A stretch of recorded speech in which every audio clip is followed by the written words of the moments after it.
professionnel où les codes ne sont jamais neutres. Être une personne issue d'une minorité visible implique une gymnastique identitaire permanente.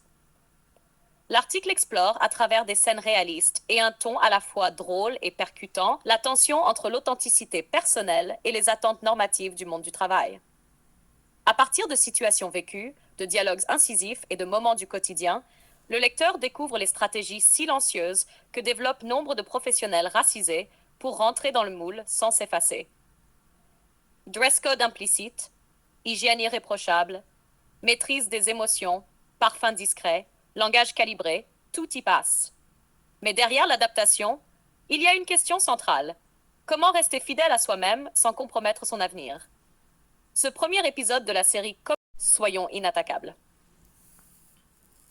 Sabrina, 27 ans, assistante RH, guadeloupéenne Paris. Moi, ce n'est pas mon CV qu'on regardait en premier, c'était mes cheveux. Quand j'arrivais avec mes cheveux naturels, crépus, en afro, j'avais droit à « Ah, c'est original aujourd'hui !» Mais dès que je les lissais, ou que je mettais une perruque lisse, bizarrement, on me disait que j'étais plus professionnelle. J'ai compris un truc dur. Dans ce monde, la neutralité visuelle rassure. Je ne vais pas me dénaturer, mais je choisis les batailles que je mène. Aujourd'hui, je garde mes cheveux naturels, mais je les attache en chignon bas, bien propre, bien net. Et je ne réagis plus aux commentaires. Je ne veux pas plaire. Je veux exister professionnellement. 2. Youssouf, 34 ans, logisticien, Malion. Quand j'ai commencé, je parlais avec mes collègues comme avec mes potes. Je disais mon frère. Je rigolais fort, je faisais des blagues à tout le monde. Un jour, mon chef m'a convoqué et m'a dit « Tu es sympathique, mais ici, c'est pas un quartier. » Ça m'a blessé. Mais il avait raison sur un point. Je n'avais pas mis de frontières. Depuis, je parle moins, j'écoute plus et je ne donne plus d'accès trop vite. Aujourd'hui, on me reste parce que je suis efficace, calme et fiable.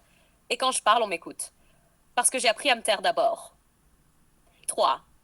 Aminata, 42 ans, responsable qualité sénégalaise Marseille. Moi, j'ai compris tôt que l'odeur parle avant la bouche. Quand tu arrives dans une réunion, si tu sens bon, tu donnes une impression de maîtrise.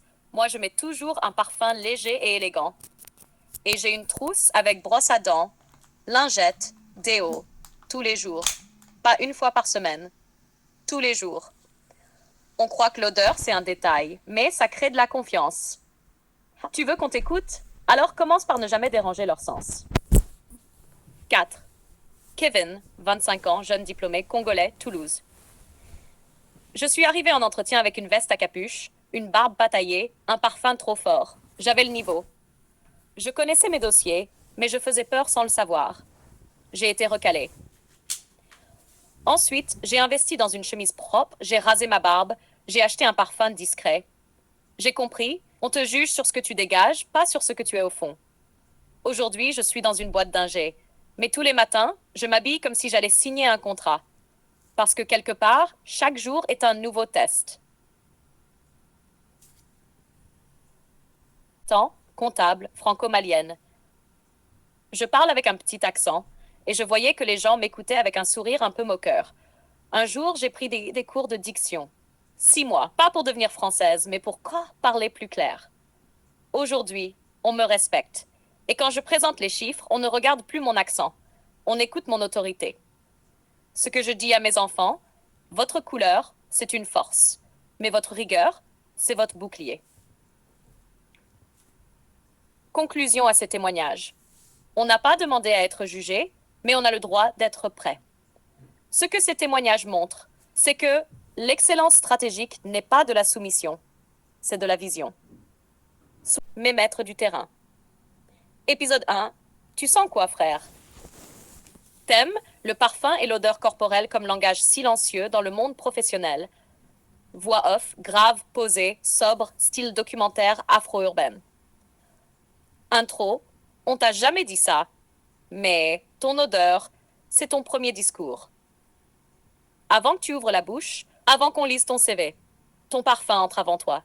Et quand t'es noir, visible, jugé au premier regard, t'as pas le droit de sentir la fatigue, la sueur ou le néant. Tu dois sentir la maîtrise, la netteté, le contrôle.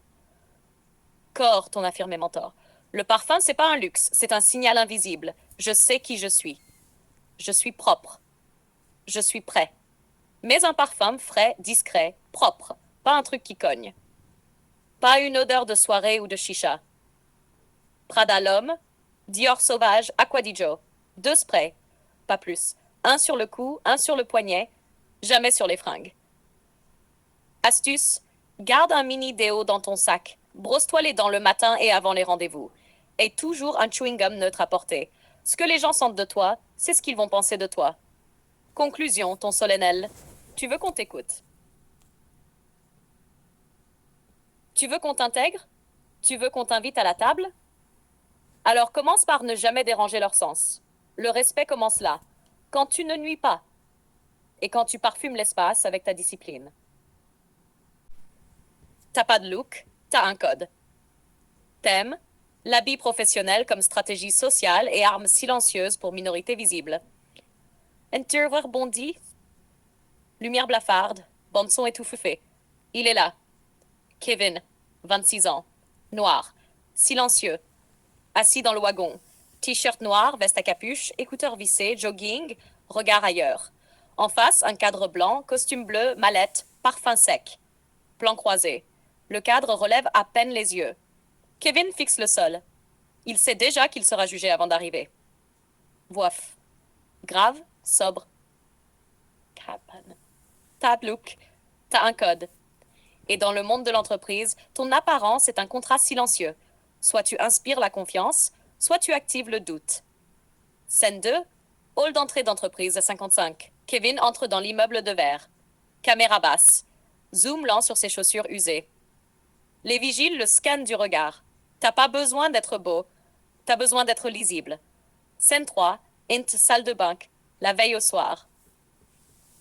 Plan miroir. Kevin essaye une chemise puis une autre. Il transpire, il hésite, il se sent déguisé, mais il continue. Il repasse, il taille sa barbe, il sort un flacon. Prada l'homme. Lumière tamisée. Musique sourde. Lente transformation. Tu veux le poste? Alors abandonne le look qui rassure ton quartier et adopte le code qui sécurise le bureau. Kevin entre. Pantalon anthracite, chemise blanche ajustée, chaussures propres, rasées, odeur maîtrisée. Il s'assoit, les regards sont différents, plus attentifs, plus lents. Tu crois que les diplômes suffisent? Non.